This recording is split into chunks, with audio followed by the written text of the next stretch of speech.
Hello, friend. Welcome to Almost Cancelled, everyone. I'm Peter, that is Connor, and we are going to talk about Mr. Robot Season 3, Episode 5. It's called EPS 3.4 underscore runtime error dot R00. But it threw me that there was numbers in the file name. I wasn't expecting it. So full spoilers for the episode, as always. Let's talk about this. I'm excited to talk about this episode. Much more excited to talk about this than either of the two Star Wars news stories that just dropped on the world. I'm equally excited for all three. Nah, Mr. Robot's more important. So, we're going to talk about Mr. Robot. To be fair, Mr. Robot is here now, so sure. Yeah. And unfortunately, it won't be here always, unlike Star Wars. I'm cracking jokes just because Connor was complaining that I was being negative about Star Wars news before we started, so I'm rubbing it in a little bit on the show.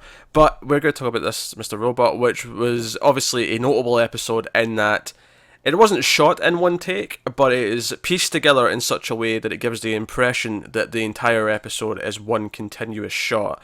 Obviously, there's some tricks in there, here or there, to separate it up.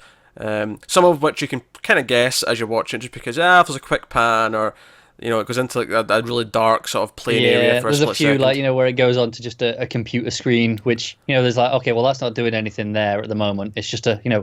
Yeah. It's like, oh yeah, okay, all right, cut there. Yeah.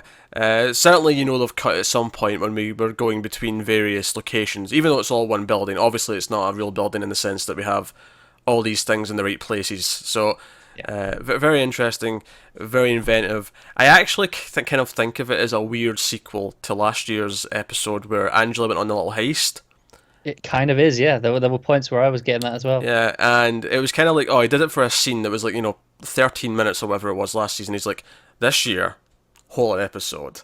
Yeah, I love that the whole it's all real time. Like it's real everything is time. just followed second by second, and it plays fantastically. It's basically Mr. Robot 24 style. And at one point, when we actually got to Angela's section of the episode, I actually wrote down Heist to Electric Boogaloo. Because that's what was going through my head at the time. Yes, I love that. For as seamless as this episode is, it's still distinctly an episode of two halves, which I think is quite impressive that you managed to do that while still being one shot, so to speak. I don't think it's that hard because it's actually really simple how they do it. It's just it switches characters. It is, yeah. It's that simple. They just switch characters, and therefore you feel like it's two halves. Actually, because for a long time during Angela's section, I was thinking it would be back to Elliot at some point, and she would have the middle chunk. But no, it was very much halfway down the middle, and her half is the entire half of the episode. So, so without further ado, we'll crack into this. So we actually start on black. We hear some sound first. In fact, even the opening title, USA Network presents anonymous content. That's just on black, and I like the idea. So now we want to get that out of the way before the continuous scene takes place. We want to just get that done. And obviously that's usually a big statement. That title. And it aired without ads as well, by the way, because they didn't want to interrupt this. Which I think it shows how much this show, like the ratings, don't really matter that much to USA Network. It's all about the critical praise.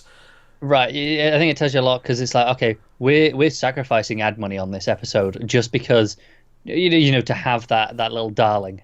Yeah, the idea that Sam Esmail went to his bosses or the executives or whatever and said, "Hey, I've got this idea for a continuous take episode, but if you put ads in the middle, it's going to ruin it. So let me do it." And they went, "Yeah, there you go." I mean, you got to give them credit because I think the temptation will be there on what is undoubtedly their highest profile show to go, no, we want that ad money. No, I get it. And I think that shows that it's not about... I mean, obviously they like the ad money, but I think it shows that Mr. Robot... I mean, I don't think he'd ever get away with doing this for a whole season or anything like that. No, but it's kind of gone above that. Yeah. It's not just about the ad money. It's about what it's done for their reputation. Yeah, I think that's why season 4 is guaranteed, even though they're not greenlit it yet. It's why, because season 2 didn't do as well as season 1 did numbers wise. It wasn't like it suddenly started shooting up, Breaking Bad style, where it kept growing every year. But the praise it's getting, the conversation it's getting on social media, I feel like that's what they care about with this show. I think it makes people more inclined to try other content from USA Network. I mean, I know we've done this before, where it's like, well, we don't really care about USA Network, but then they gave us Mr. Robot, so maybe. Yeah. They could hit us with another thing. And it's not even like the stuff that they've had since has been outright bad either. Like, yeah, we didn't like the cinema enough to keep watching it, but they were certainly trying. It wasn't like it was just this vapid No, little show. man, a lot of people did like it a lot. Yeah. Yeah, people love it. I mean, our episode 1 review of that's still doing numbers somehow. I don't know why, but it is. So, Yeah. knock yourself out. Speaking of, so is the Orville episode 1, which, and I feel like we're getting a lot of dislikes in that video because we didn't like that episode at all. But obviously, people who are still looking for it are people who are fans of the show. So we're just getting all these fans who are coming in, hearing me call it shit, and then hitting dislike and leaving, which I think is pretty funny. But yeah, you were pretty upfront with that one. yeah, I think I said it was shit before I gave a single actual criticism. I just opened with "this is shit" and then explained my opinion. I don't remember the exact wording, but I feel like you saying "this is shit" is actually mild than compared to what you said. I don't know. Maybe I can't remember the exact phrasing, but yeah. Anyway, so we're in the elevator. We're on Elliot, and there's a guy who speaks in German to him. And I did see some different translations of this. How there was multiple, I'm not sure. Like why people were confused as to what exactly was. It was along the lines of the beginning is, or we're just at the beginning and it's difficult, but the beginning is the beginning, or something to that effect. It was a kind of cryptic and Okay. Not sure what to read into that specifically. There's this effect that happens during Elliot's half of the episode in the audio. There's like a sort of crackling, distorted kind I of like effect. that, how at first it's kind of really subtle. You kind of catch it, and then once he addresses it, it's suddenly a lot louder. Yeah, it comes in. This first time it's just kind of here to introduce it. Later on, though, it seems to come in at very notable points after something has been said or something else has happened or whatever. Yeah. And so we're spinning around. It's a fancy elevator. It's got a little TV in the front of the elevator with the news playing. And we see that this is the day of the UN vote, which also means it's the day of Phase 2. I mean, all this is going down. Yeah. And you've got you got the news on, and they're talking about, they're voting today, this is all happening. And I think the music as well, and this goes true for, to be honest, like 90% of this episode, the music is very tick, tick, tick, tick, tick, tick, tick, tick. It's all very countdown. This in this scene in particular, it's an actual count. Because this is almost going like 1, 2, 3, 4, and then it goes up to like 6, then 8. There's a singing voice at the start. You're right, but then as it goes on, there's stuff that actually sounds like a clock ticking, and then there's stuff that's more synthy, but it's still very much a constant beat. It's like boom, boom, boom, boom, but just constantly. This idea of continuous, which obviously adds to the fact that the shot is continuous. It gives you this feeling of everything being hectic and flowing. His phone is ringing in his pocket. He's not really answering it. And that's when you hear Angela's voice. And you're like, oh, Angela's in the elevator. Because we've not seen her. She's off to the other side of him. She's been behind the camera, basically. Yeah. And I like the touch that he answers the phone. You see the back of Angela's head for a little bit, but you don't see her yet. You don't see her face yet. And he answers the phone, and it's Darlene. She's like, hey, I've got something I need to tell you. Get me down in the lobby in 10 minutes. And actually, as I realised, like, oh yeah, this episode must be real time because it's all one shot, I thought, I'm going to time this. Does it actually go down in 10 minutes? I'm curious. Like, is it actually 10 minutes from now? Which it wasn't, because he kind of just ends up down there by happenstance. And to be fair, he forgets about her. Oh, he does. And she's even like, hey, you asshole, took you a long time. Yeah. Not when he gets down there. When she's on the phone the second time, she's like, hey, hurry up, get down here, I'm doing stuff. Yeah. But yeah, but at the time you see Angela's face, when it reveals her face, when the camera actually pans over to her, it's exactly when Darlene's telling him that he needs to see her, and it goes over to her, and it's like she's listening, she's concerned, she's spying on him. It's very in her face, it's very almost uncomfortably so in her face. And as soon as he puts the phone down, she's like, oh, what was that? Anything important? Yeah. It's just a little prodding. Very, very suspicious. And of course, as he's getting off the elevator, she's like, hey, we should have lunch later. Not that we're getting to lunch in this episode. Not even close. No. Oh, it's interesting, actually. I'm just thinking about it now. That one-er from last season had a conversation about lunch in it as well. I don't think that's necessarily intentional, but I'm just a little correlation. Maybe this was actually just supposed to be a little callback. It may have been, like, hey, you remember that heist? Yeah, it's coming. It might have been. Actually, the distortion came in again. I've written it down next to it after we see Angela's there when she's watching. Yeah, again, it's we are talking about what the point of the distortion is. Because he kind of gets into it and addresses it. The idea of this corrupted memory. So it's the idea of like, okay, Angela. There's something about Angela. Yeah, he can't where the remember. distortion is. Obviously, what we're talking about is when he woke up after Darlene followed, and he was there with Angela and Tyrell, and he came back to Elliot. He can't remember that. He's lost memory of the entire weekend, as he's about to tell us. Yeah.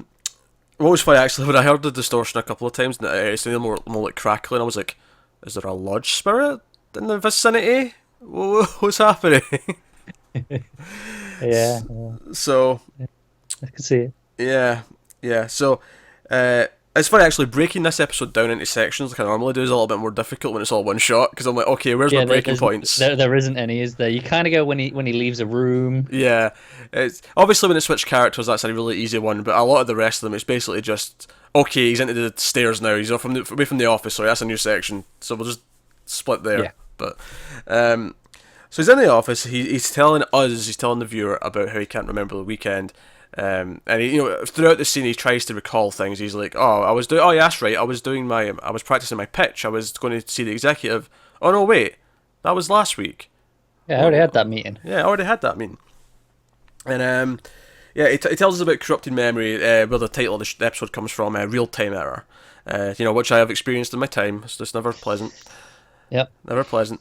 And the douchebag who's sitting next to him. Basically starts his usual thing where he's like, I got some serious, poon this weekend, or whatever he says. It's something like that. I don't think anyone says that anymore. Yeah, probably not, but it's something sleazy to that effect. And Elliot turns around and says, hey, when people actually talk about this, and that usually means they're insecure or they're full of shame, which one do you think it is?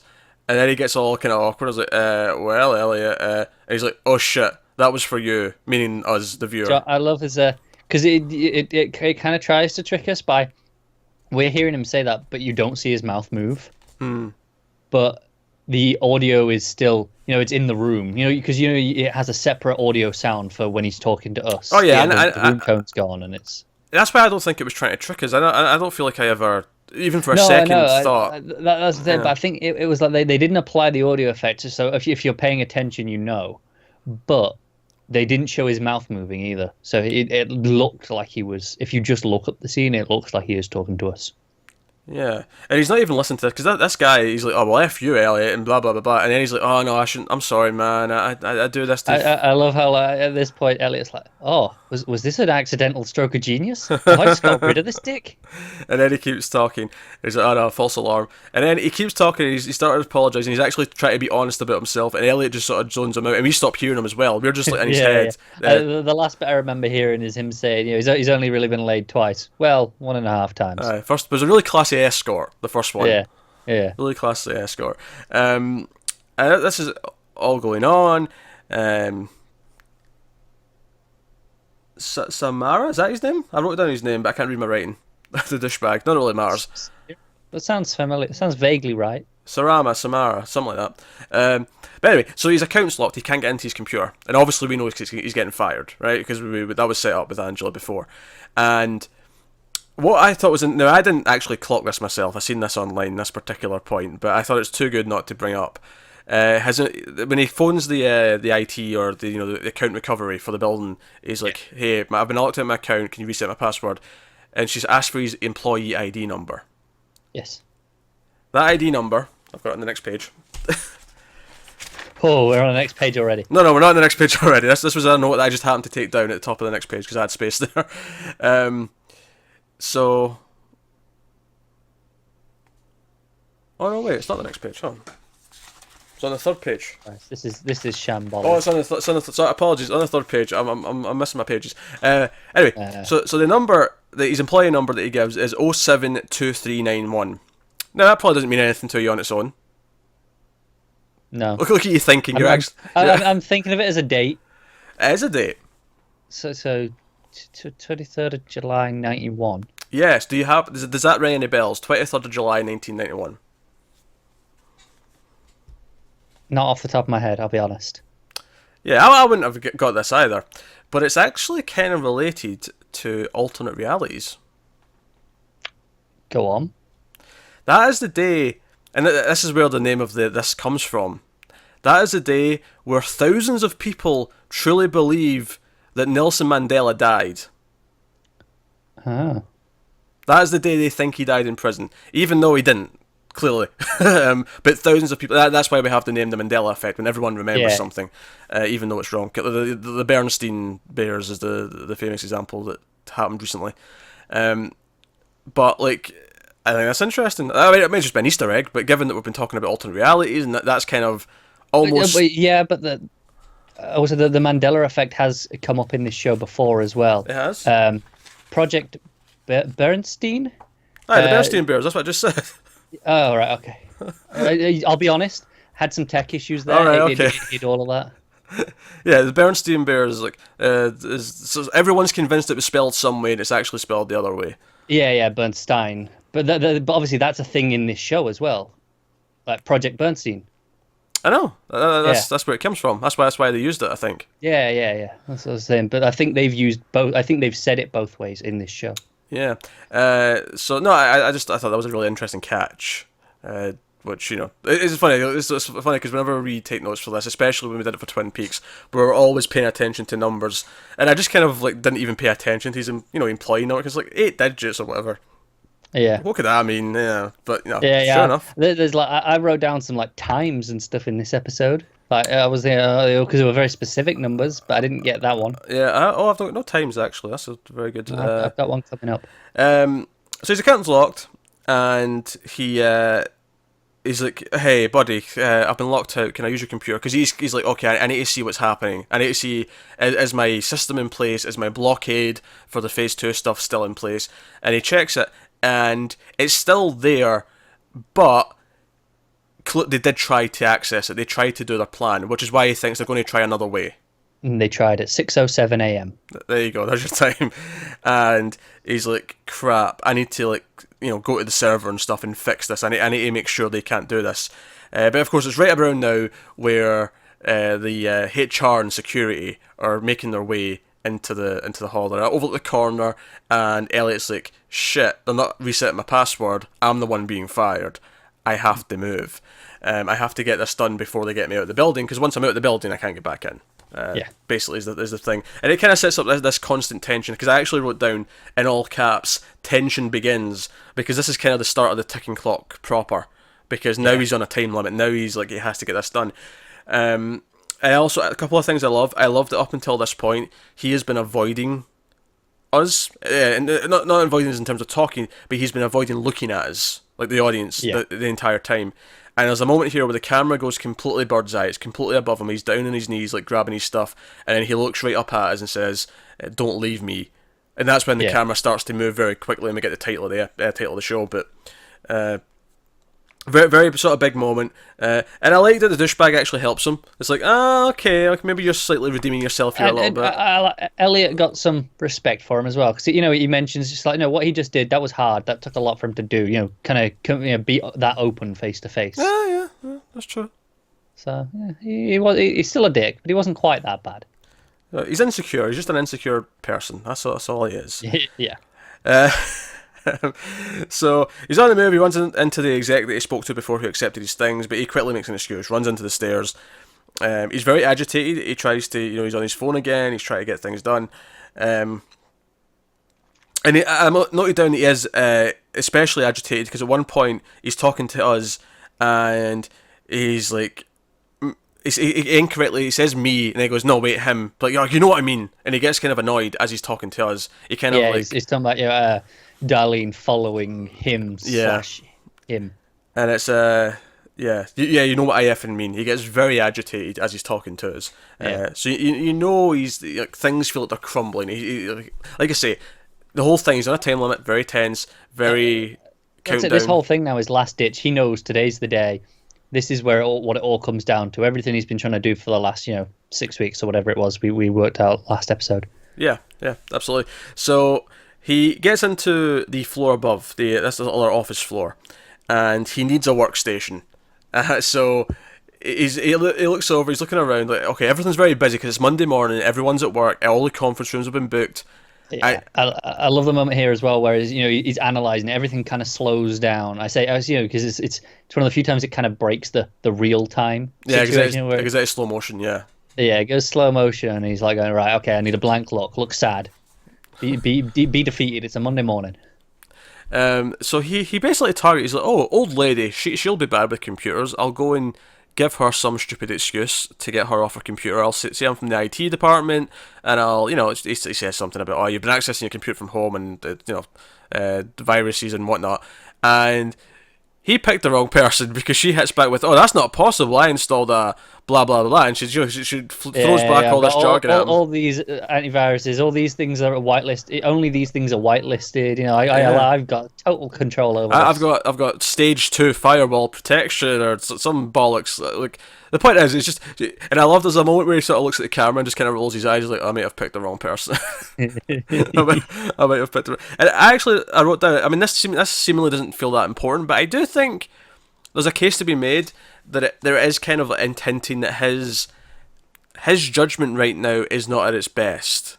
Yeah, his intuition's off because yeah, we've seen go back to the very first episode of the show that the opening of him taking down the guy with the online server with all the kid pictures and stuff. It was all of this was on intuition and things, just because he had a feeling about the Wi-Fi in this place. It was all based on just what he thought. And this is the first time we've really seen it be like, oh no, that was just wrong. Yeah, he completely got that wrong. And then she's like, oh, but no, I bet I know who's the culprit here. This idiot over here. And she leads him. Fred. Yeah, she leads him over, and again, I like that people keep leading them around. Like the camera, not only are we being led around with the camera, but there's also occasionally people leading him around. Yeah, just keeps it interesting. So it's not just walking from one side of the room to the other, because usually you'd cut around these things. Yeah, because here it's her leading them, and then down the lobby later, the security leads them out. Like, there's a lot of other things that you always feel like you're on a string being pulled around, kind of idea, and even he feels like that at times. So. No. Yeah, it's a lack of control, isn't it? It's the idea that he's always escorted. He's never alone. He's never talking to us. He's just in for the ride this episode. Yeah, so he gets on this guy's computer, who's very hostile at first, but Elliot just gets angry and tells him to piss off, basically. Yeah. And he goes on. He finds out, okay, this is what I'm doing. This is what I need to do. He knows he needs to get to floor number 23.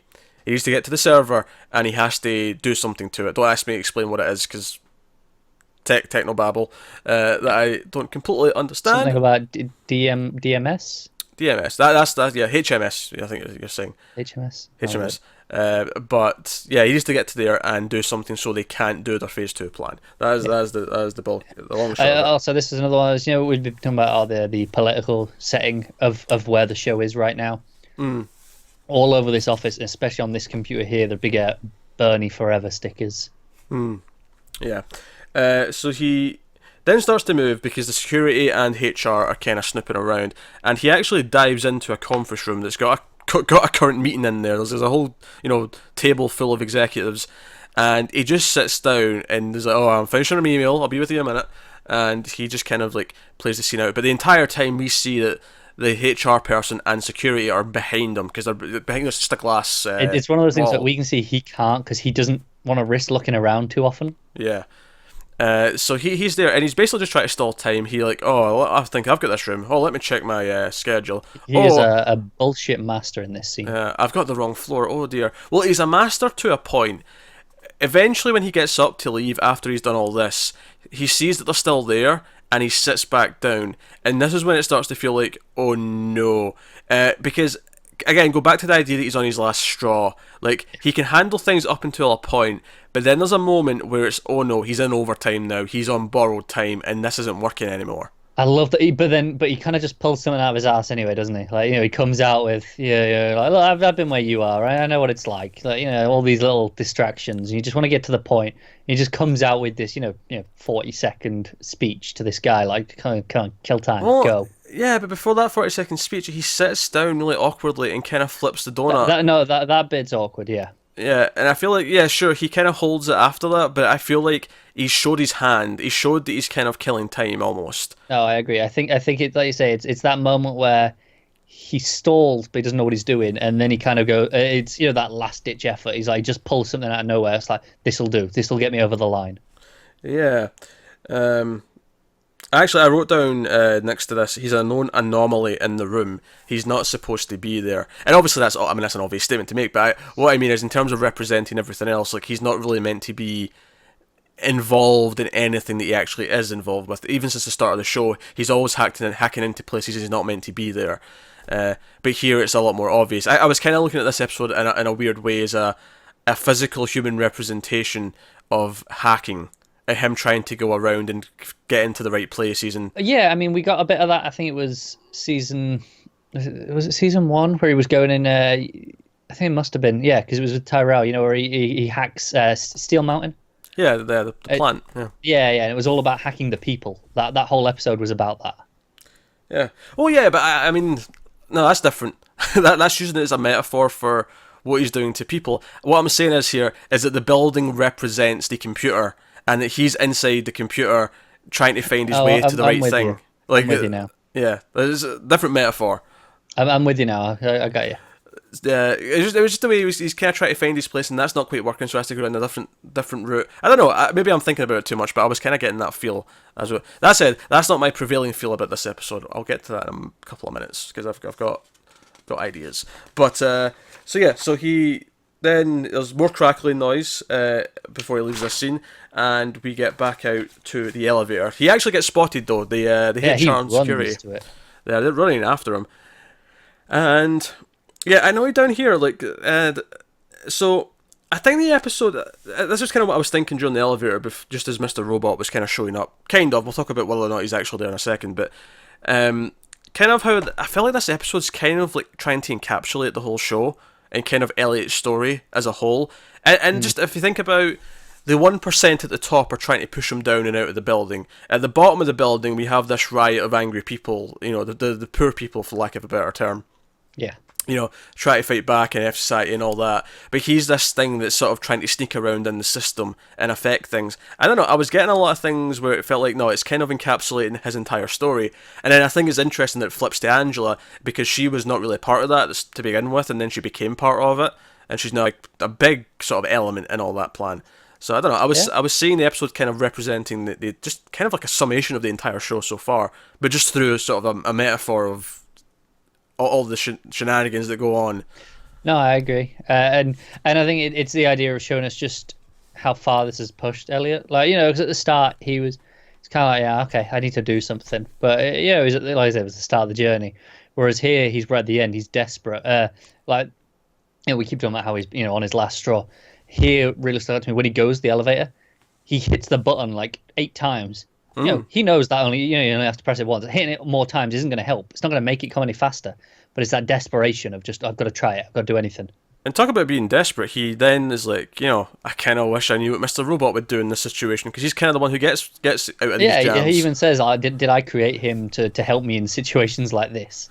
Yeah, and he does show up, but like even Elliot, Elliot, he doesn't even question. He actually is pretty sure that it wasn't really Mr. Robot, that this was just him imagining Mr. Robot, which is a really confusing thing to start thinking about. Like, when is Mr. Robot actually there, and when is Elliot just pretending that Mr. Robot's there? I get you. I think in this scene it plays. I'm of the assumption that Elliot is right in that he's not really there. No, I think he probably is as well. But then you get into this question: if he did just create him in the first place, then where's the line drawn in a weird way? Like, I think the line is when he has control or not, because you know he's running a scenario. He's running a problem-solving scenario of going, okay, what if? What would this person do? What would this person say? Oh, sure, but what about season 1 when he was always there at the same time and they flip-flopped in the same scene? Right, but Elliot didn't have any control over what Mr. Robot said, whereas here, everything Mr. Robot's saying, he's going, no, this is what Mr. Robot would say. He's actively thinking about it, so he's choosing to project that. Okay. So he basically, he gets it brings up enough points where he's like, oh, that's what I need to do. Like, I should stop worrying about the computers and start worrying about getting the building evacuated, because he knows the building's going to get blown up. So it's actually not until he gets outside at the bottom, but he calls and is like, hey, you know, this is going to happen, your server's going to melt and it's going to cause a serious thing. And the woman's just confused, so he eventually just, you know, simplifies it to, there's a bomb in the building, deal with it. Very, very simple. So yeah, we also worth mentioning every time we're in the elevator, we again see the UN vote is happening. Like we see it's Yeah, we building get a up bit of to it. progression every time. Yeah, again the idea that things are ticking over, things are continually moving, all that kind of stuff. So he gets outside. Security leads him outside. He makes that phone call that we mentioned, and then Darlene's there. Darlene, and I love that there's a crowd behind them chanting the entire time. It just gives it this really weird, frenetic kind of atmosphere, especially since it has all been one shot. And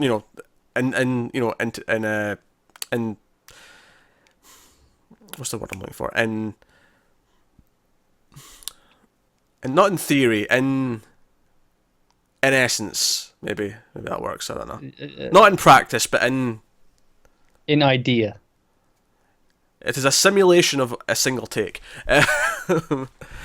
I cornered myself in a sentence that I didn't really need to, but there we go. Yeah. So she actually just opens up with, "I'm working with the FBI," and the crackling immediately comes in. Yeah, and the crowd goes away. Yeah, the crackling comes in, and she basically explains, and he's asking questions. In fact, at first she doesn't even hear her. Like as soon as she says it, the crackling comes in, and she drowns out for like a few sentences, and then he sort of like it starts to fade back in, and he starts talking to her properly, and he's like, "Oh, this has been going on since Cisco. That's why you hacked me. That's all this." And she's trying to explain that she made a deal for them, and we kind of know that it's not for them. We know that's kind of a lie. But this kind of goes back to the last episode when she said to Dom, like, "I've got an angle that I want to play, but I need to do it on my own." And part of me wonders, like, is it really an angle to solve the way Dom wants, or is she using this as an opportunity? Because we know that if she tells Elliot that that's like the deal done, like that was kind of they even made a point of showing it in the previously on. Yeah. So like, is this a ruse to achieve what Dom wants, or is this more genuine and she's using this opportunity to actually tell him because she wants to?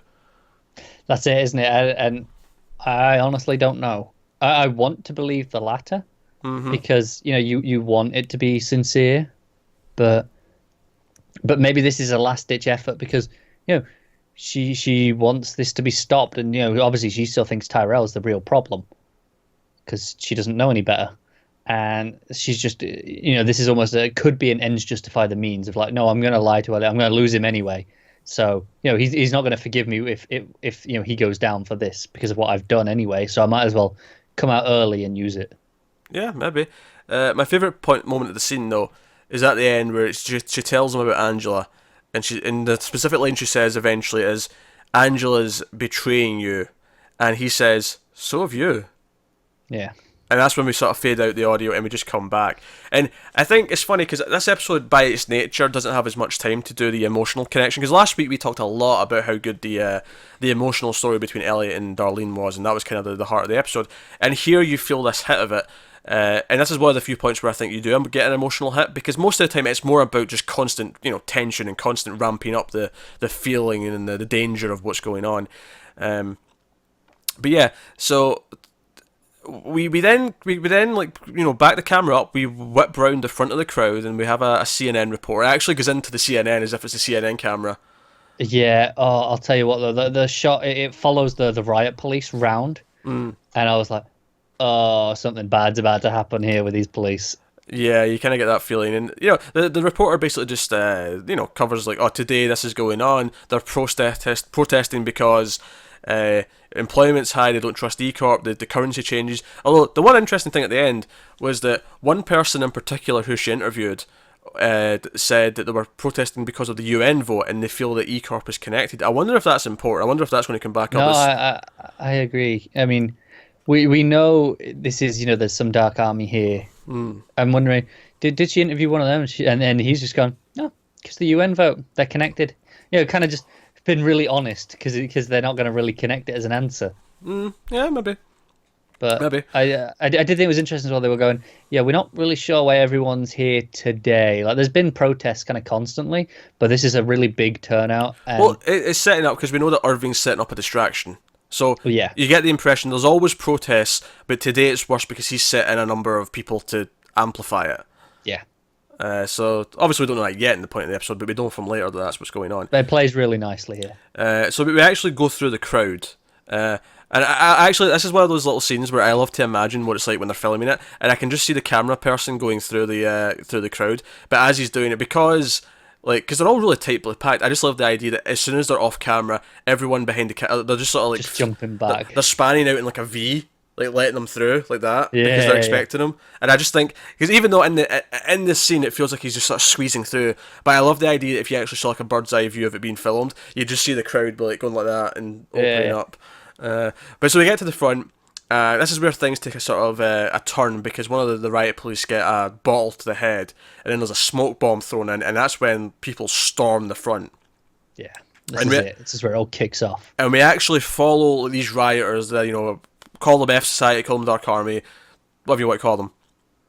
We follow them in, and we actually follow a group of these guys who sort of break their way into the elevator, force an employee to use his card, because everything's, like any big, business, they've got, like, cards with scanners to, like, access the elevators and the doors and all the rest. Very normal.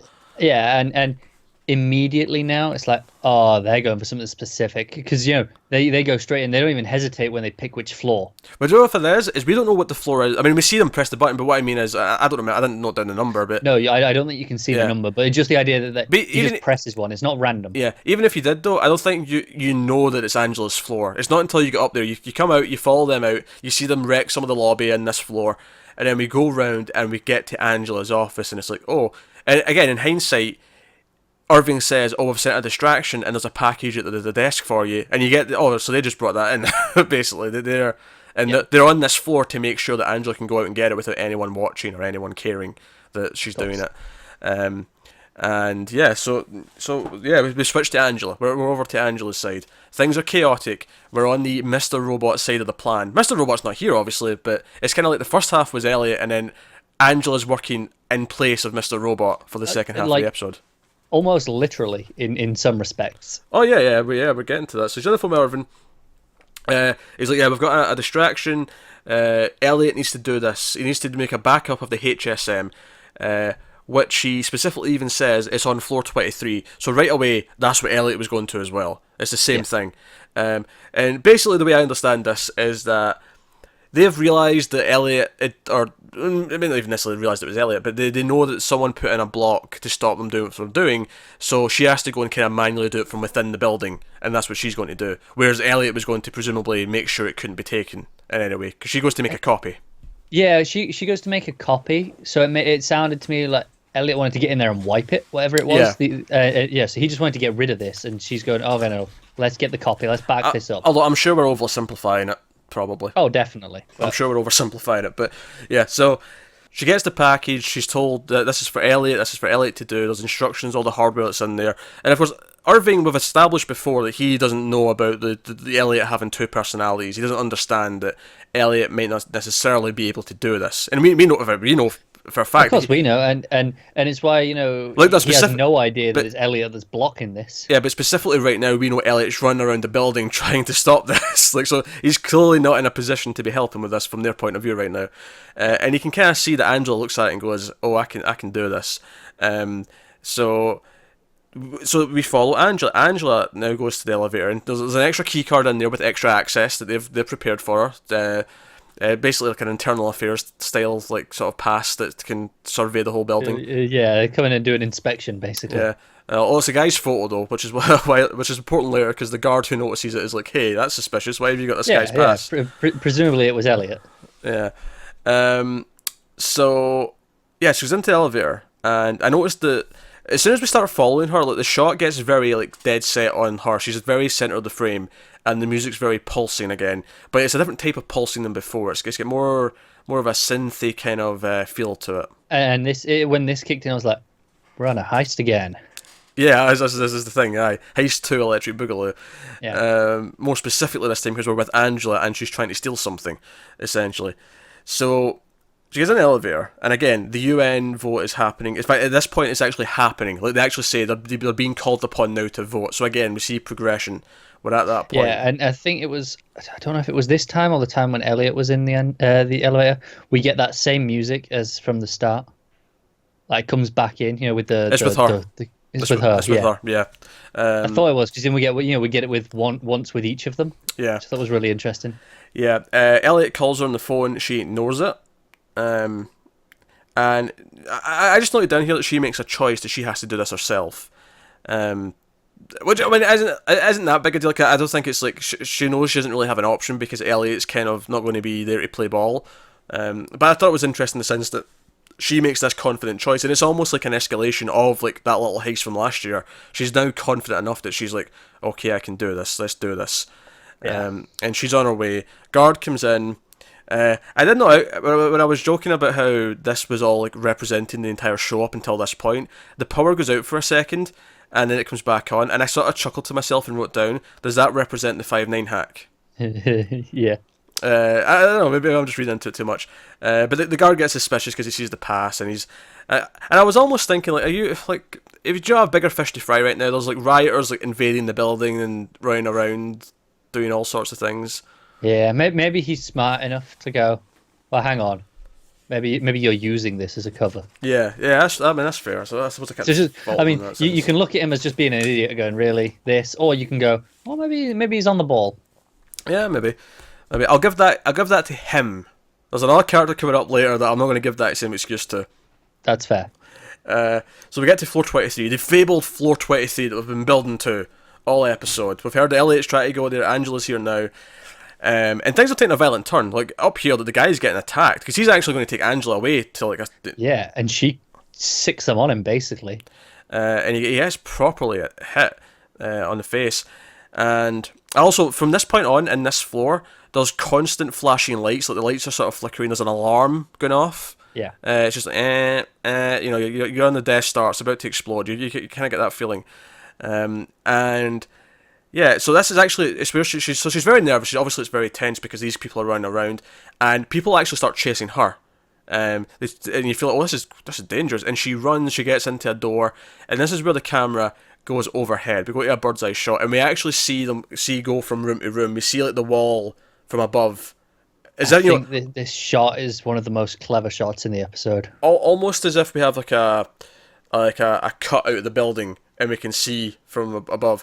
And obviously we go from that room to this sort of, I'll say, at the middle room, and then we go into the actual server room.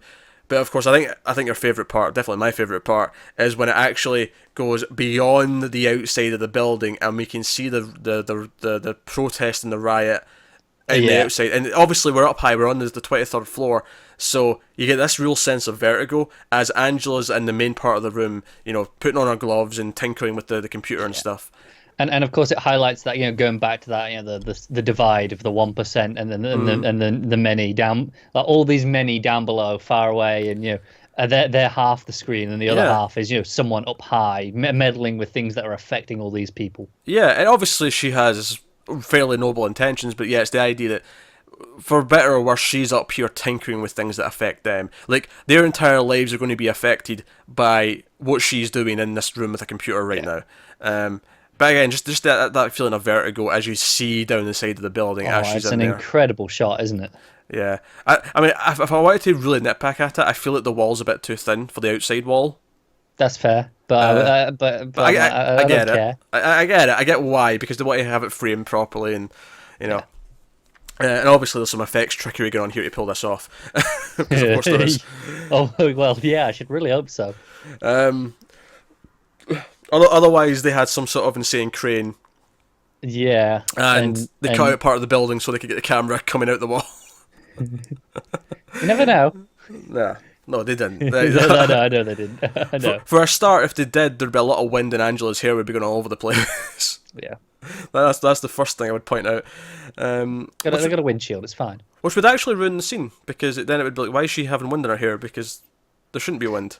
Yeah, this scene is incredibly tense. Everything's so still, and it's not silent, because like you say, there's the alarms and the lights, but it's so consistent that it just becomes background noise, it becomes the pulse. And it's very methodical, because she's there, she's hooking things up, she's got a little devices out, she's going through the drawers and finding things, and then she's like, oh, I need a USB. And I loved it. There's all this tech. There's all these little devices she's using. I don't even have names for. I don't know what to call half the shit she's messing around with right now.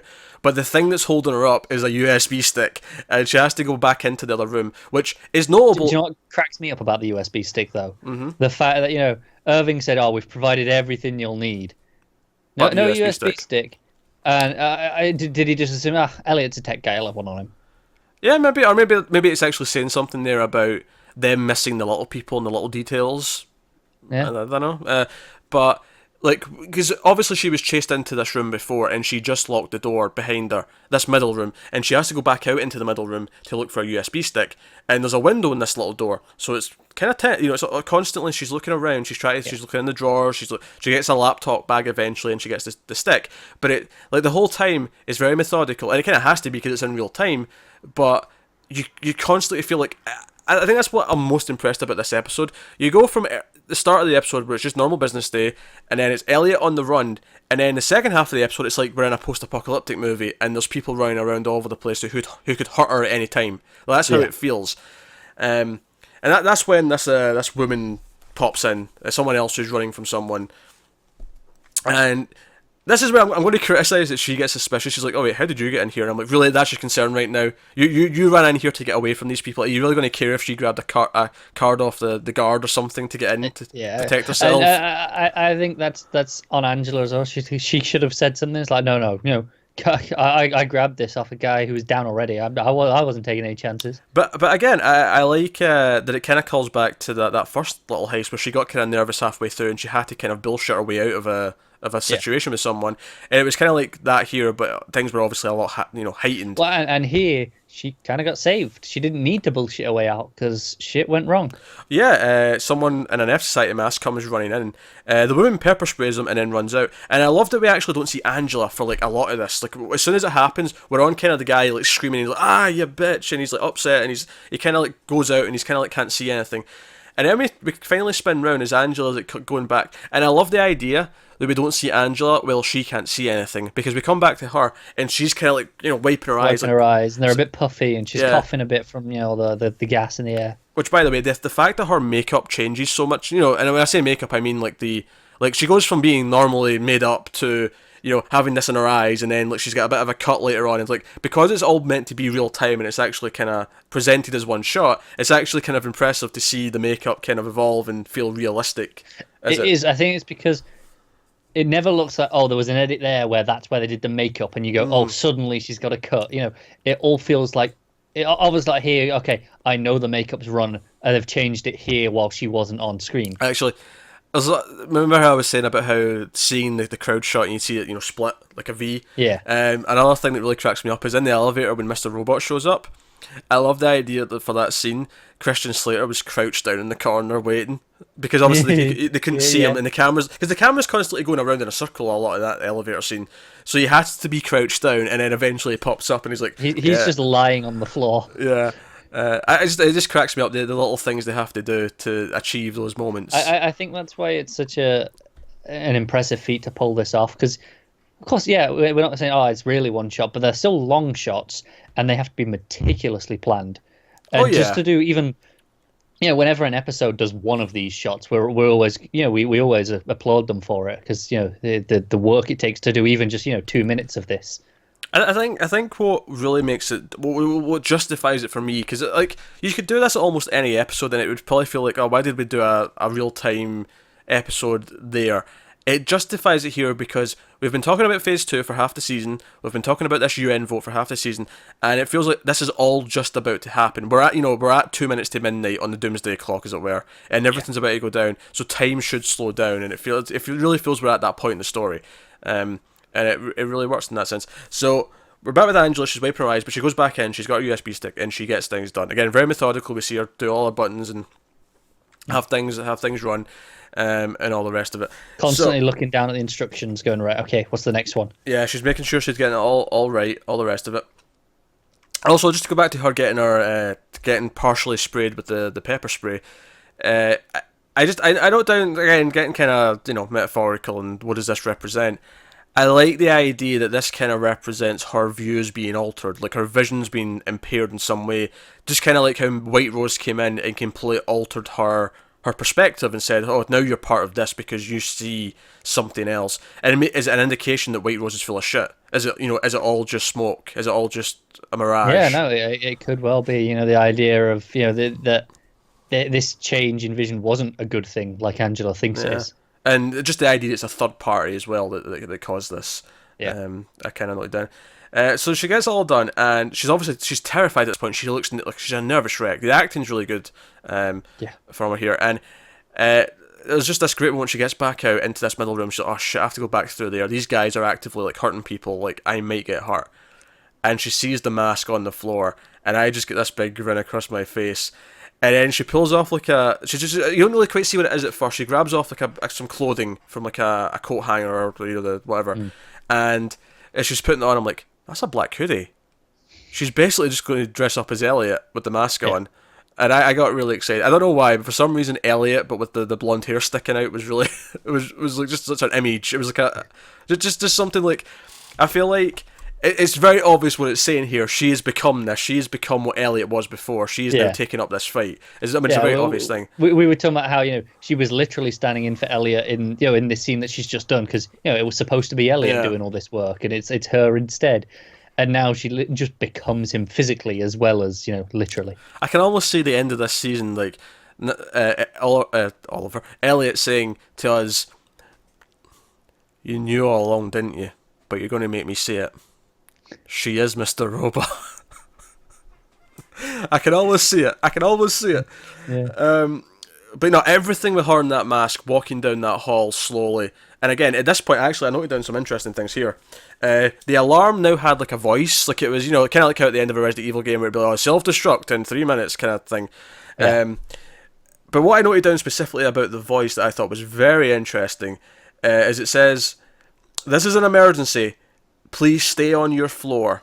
And I just thought, just the idea that everything's breaking down and the overlord, I mean, it's just a computer, but the overlord of the building is like, no, stay in your place, your designated place in society, stay where you're supposed to be, don't step out of bounds. That's kind of what it feels like, and I love the idea that she's not on her floor. She's snuck off to this other place to go and do something she's not supposed to.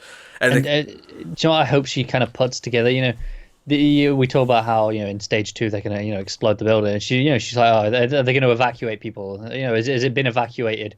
And she asked that again to Irving. Yeah, but we see here, from this voice that during an emergency they don't recommend evacuation. They go, just stay where you are. It's fine. We'll deal with it. That's true. Of course, the upside for them is that Elliot's already. I mean, Elliot put in that call might have saved people's lives. It might well, assuming they took him seriously enough. Yeah. With a bit of luck, they did. But I think that's interesting that Irving didn't give a shit and he doesn't care. But he's saying, "Oh, that's already happened, Angela." And maybe he's actually telling the truth there. Maybe he's already heard that it's been evacuated because Elliot put in that call. He may actually know that at that point. Yeah. No, he might do. But you know what he's like. He's a lying little scumbag. But this entire shot of her coming down, and then like the moment that she pauses and sees the other F Society person, and then there's just a moment of pause, and then he starts wrecking shit again, and it's just like, yeah. And then she stands and waits for the elevator, and you just see behind her all the chaos, and she's just waiting there. And it's, again, you feel like you're just waiting for someone to burst out and stop her. Yeah, you're waiting for someone to burst out. You're in her head at this moment where she's surrounded by this chaos, and she's trying to fix it, but she's kind of culpable in it happening in the first place. But did you notice the other main thing that happened before the elevator? I don't have anything written down. We see someone in the background. Oh, I didn't catch this, no, to be honest. We see Elliot. Oh, really? He runs past, he's running to the server room. You see him bolt past in the direction she just... I'll be honest, I missed that. Yeah, you see him just bolt down towards the server room, so sort of where she'd came from. And it's almost like he's running there to try and do it. And obviously, like, you could say, oh, how did he get back in? Well, he get back in because people were flooding in downstairs, like...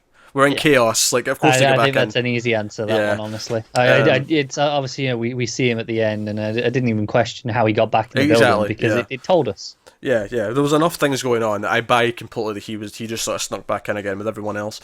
Yeah. So she's in the elevator. Interesting thing here. Did you notice? She's obviously she's very scared. She takes off the mask and the hoodie. She's just relieved just to get it off. Yeah, but she still looks terrified. She still looks very high strung, emotional. Did you notice what was written on the wall behind her? No. This wasn't graffiti. This was just like a slogan or something, or like a motivational line that a company would have on their thing, and it just said "Still on your side." Okay. Is that like, is she still really on Elliot's side? That said, though, what was notable as well is that the graffiti that was there too had scored a line through it. Yeah. Okay, that's very interesting. So, it's just essentially not still on your side. Yeah. So you could read it both ways. You could read it, that she is still on his side, or you could read the line going through it as, no, she wasn't. You can almost read it as Elliot's the one that graffitied the line. It's like, still on your side. No, you're not. But that's the thing, is it referring to Elliot's side? That's the question. Yeah, of course. Yeah, I understand that because that's what we're on there. Yeah. But no, the obvious implication is, could it be, her still on their side? When talking about, does she believe that they've evacuated people? Does them learning that they didn't, assuming that if they didn't take Elliot seriously enough and people die, and she goes, "You didn't evacuate this," does this make her disillusioned?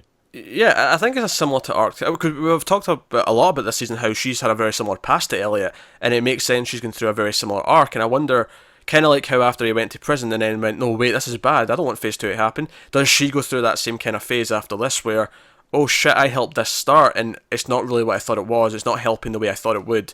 I have to then help Elliot So Elliot's 5'9", for Angela, stage 2 is that? Yeah, basically. Yeah, kinda. Yeah. But she's just running a little bit behind. Like maybe not. I mean, but that's... assuming that did happen, let's go with that idea, and she gets this same regret that Elliot has. Do we get them teaming up to fight again next season? I think it's a possibility. Yeah. Yeah. I'm down for it. It makes sense, like you say. Her arc's just running a little bit behind. On the phone with Irving, he's like, wait, he's like, wait, you were there? Why are you even on that floor? It wasn't supposed to be you, and so on. And she's like, oh, I had to do it. Elliot's, it's a riot. I couldn't find him. Your distraction was overkill. And of course, I think there's maybe a little bit to read into his line where he's like, oh, we just lit the fuse. We can't control the explosion. There's other people in there now as well. Yeah, it's the rinsing their hands of responsibility. It's like, yeah, sure, we played a part of the start, but not really our problem. Yeah. And I noted down, because he says, so did you do everything then that was on the instructions? And she's like, yeah. And he gets a little bit, worried that maybe she didn't. But my alternate way of reading that line is when he's asking, oh, did you do everything on those instructions? I was almost hearing, so we don't even need Elliot anymore then? Is that what you're saying? I thought the same. I thought two ways is, it's like, are you sure you've done this? I'm not sure that you can be trusted to have got that right. Yeah. And, he's worried that whatever happened isn't enough. Alternatively, it's going, oh, you're suddenly much more useful than I thought you were. See, this is the thing. I actually was thinking about this. I think because they predicted that they might have to do something inside, right? If Mr. Robot was aware of that, I mean, Mr. Robot was with her all weekend. He stayed there. Yeah. I wonder if because we know what Angela needed help before with things like this when she did this, the heist, if you want to call it that, in last season. Oh, you think maybe they went through a bit of prep? Yeah, I think Mr. Robot maybe almost trained her for this, so that the instructions, what if Mr. Robot was actually the one who wrote the instructions, and he talked her through it before, and that's why she's so confident. I don't know, it's just thinking. No, that would make sense. I think one of the most interesting things for me about this whole idea is Irving has no idea she's gotten Elliot fired. He thinks Elliot's still in the building. He thinks he's still got his job. Ah, sure, yeah. She's revoked his access, got him kicked out, but that's not the plan. That's her. In the same way when she was talking to Price and said, "Oh, it was personal," and we thought, yeah, but is it just at the request of the Dark Army? It doesn't seem to be. And which, to be fair, yeah, that's right. Yeah, it's not. It is just her request. So yeah, it makes sense. Yeah, it was actually personal when she said that. And I wonder if part of that's even just making him not a culprit. As part of that, her watching out for him and not wanting him to be implicit in this. Oh, it could well be, yeah. I don't know. The idea that she knows it's Mr. Robot, it's like, well, I don't have to drag Elliot into this. And she gets back to her floor. And she gets out and everything's in chaos. There's graffiti all over the walls, lights are flickering, chairs are turned over, lamps are on the floor, all that kind of thing. Just, like I say, post-apocalyptic almost in the way it feels. And I just noted down, it's kind of like her world has changed because of what she's done. Again, going back to representing the whole show, this episode, is that she can't really go home again. She much like Elliot going through his change, she's kind of altered. She can't just go back to the way things were. She's dragged herself into it as well. She's shat where she's eaten. Yeah, if you want to put it that way. But just the idea that she's altered everything, her world is completely changed, and she can't go back to the way it was, no matter how much she might want to. Yeah. And she doesn't look particularly like enthusiastic about it either. She looks terrified this entire scene. Like obviously, the food eating guy from the elevator, he's there to like pick up the Yeah. data. He's from the Red Wheelbarrow, right? Well, he's from the place. Yeah, he's from the Phase 2 building. Yeah. He's always in the elevator eating the red wheelbarrow food. Yeah. And he gives her a bag of, well, I mean, probably food. I don't know. Maybe there's something else in it. He's But eating a damn fine looking burger. yeah, and he gives her this food and takes the stuff off her. And she's just left there. And I like that this scene, once she gets out of the elevator as well, to sort of add to this feeling of almost melancholy of what she's created. Is there's this sort of almost, what did I call it? I called it a synthetic organ.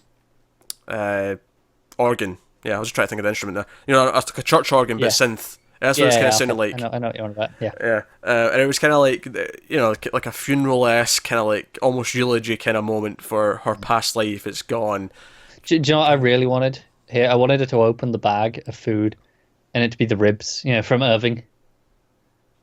The idea is like, oh no, you're the same as me now. Yeah, maybe. And then she goes round the corner, and we're following her. We're dead set in her face, and then we just hear the kind of like how we started the episode, where we didn't see her, and we just heard her voice come into the scene. We don't see him, and we just hear his voice. We hear Elliot say Angela, and then we just get that two shot of the two of them, and is like, is there something you want to tell me? And that's where we cut. That's a big moment. I think something that really stood out to me at this end shot here is it doesn't last as long as you think it's going to. Like, it gets on the shot, the side-by-side shot of the two of them. He says his line, and then it almost immediately cuts to the credits. It doesn't linger on that shot at all. I think, well, again, going back to the emotional impact, I think the two emotional points is when he talks to Darlene, and then this moment at the end when he talks to Angela. And you kind of feel the betrayal, like he feels betrayed, and I think she looks terrified of having to admit this to him, like of actually having to tell him. I think, and again, the idea that she came home, like even though this floor's not her home, just an idea that represents that. She comes back to her floor, and Elliot's waiting at home for her. He's waiting at her office, like this is her home, in terms of representation's sake. And he's there because he comes from her home. He's part of that world for her, and he's there. He's standing surrounded by the chaos. She's affected this world, and she's going to have to answer for what her part in this. But again, you could also look at it, kind of a sweet way. I mean, obviously there's going to be a confrontation about what she's done, but you could almost look at this as a sweet way of like he'll always be there waiting for her at home. Like he's always going to kind of be around for her in some way. Okay, I see what you're saying. It Admittedly, reads a lot more threatening. It's like it's more, I'm here whether you like it or not. I know where you live.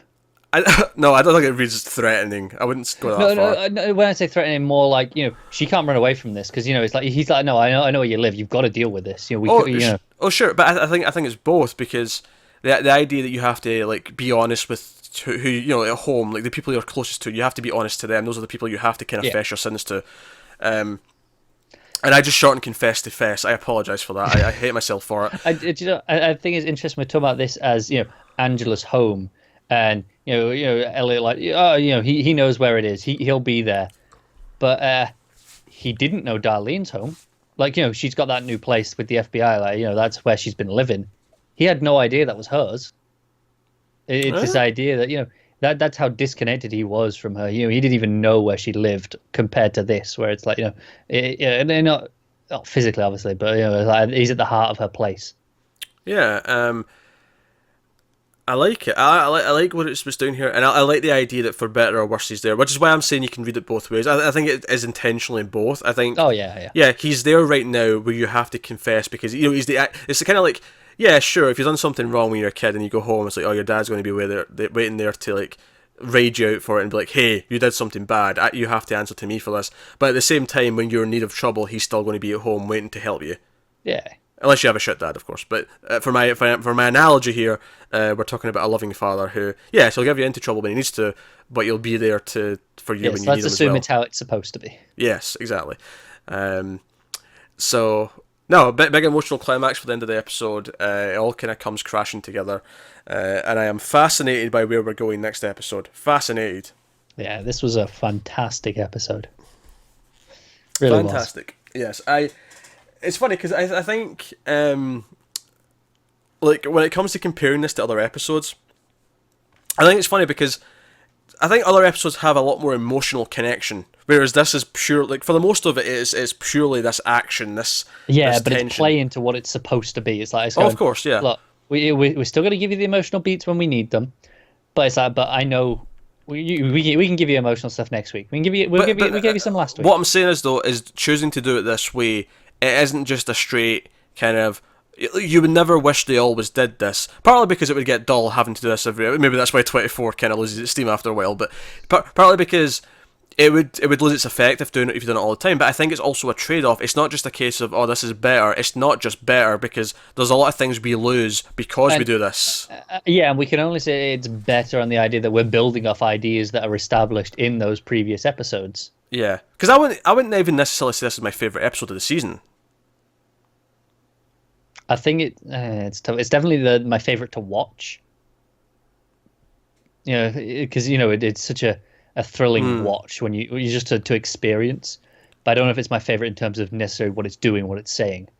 Yeah, I think the first episode actually might still be my favorite of the season so far. That's the one that's got my head going the most, definitely. And that's not, I'm not trying to be down this episode. I'm trying to say that it just doesn't win the points because it's doing this unique thing. I think, looking at it, it has a lot of its own things that it's doing fantastically, but because of it's doing it this way, it's losing some things that other regular episodes might have instead, and we end up where it is. But because they work together, because I think that's also what I'm trying to say here is that it's part of a whole piece of a puzzle. I think on its own it's meaningless, but with everything else as part of the story, when we go back to a more normal style episode next week, everything's going to fit together like, Which I think is very interesting, given this episode is, it's two separate pieces, Elliot and Angela, and then it ends with them coming and being one whole at the end. That's the theme of this show, though. Two sides to the same thing. Duality. Twin Peaks, if you will. You can't help yourself, can you? That's like it's twice. Too easy. It's too easy. I mean, hey, it's not like I'm referencing the hit television show Buffy the Vampire Slayer. No. You can't have that one. That one doesn't count. What counts or doesn't count about it? I say it and you get annoyed. That's all that matters. But there's no actual reference to lead into that. That's just you saying it. You could do that every time. You go, oh, hey, remember this hit show? That doesn't count. Hey, you were complaining about me making a reference to something, and then I said, well, at least I'm not referencing this thing I usually reference. That's as good as connection as any. You set me up. There was no opportunity, there was no avenue, and then you presented it. You rolled out the red carpet, and you said, hey, have it. That was more bullshit than Elliot spewed in that conference room. You could learn a thing or two from me. Not about the hacking and stuff, I don't know anything about that. But, yeah, no, Christ. But bullshitting, no. Could learn a few tricks. So no, that was our exciting action-packed episode of Mr. Robot. I'll tell you something it did make me notice about this season. I'm loving this season, don't get me wrong. I am missing Elliot and Mr. Robot interacting, and that elevator scene with the two of them, even though it wasn't even real, just the two of them playing off each other. I've missed that. I mean, I just think that the two of them have such great chemistry when they're bouncing around off each other. And obviously, this season, by its nature of them being separate and more further apart than ever, we don't get that. We get like delayed interactions, leaving messages for each other almost. Yeah, I don't feel the same way. I actually, partly because that's all we had with Elliot last season for the most part, was him with Mr. Robot interacting. I actually like that this is doing the complete opposite. No, I like it still. I just miss it in some ways. I'm not feeling that yet anyway. I'm not, like, we had 2 seasons of that constantly, so I'm not particularly that's fair. I get it. right now.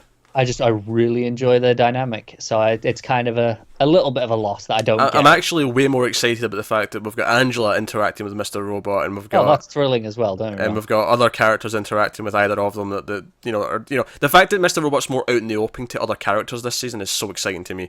And it definitely is. But I think it's you were saying how this episode it's a trade off. We gain some things by doing it this way, but we don't get some of the other stuff. This season's the same as a whole. Like, we gain many things, like, those things you just listed, but I lose a little something as well.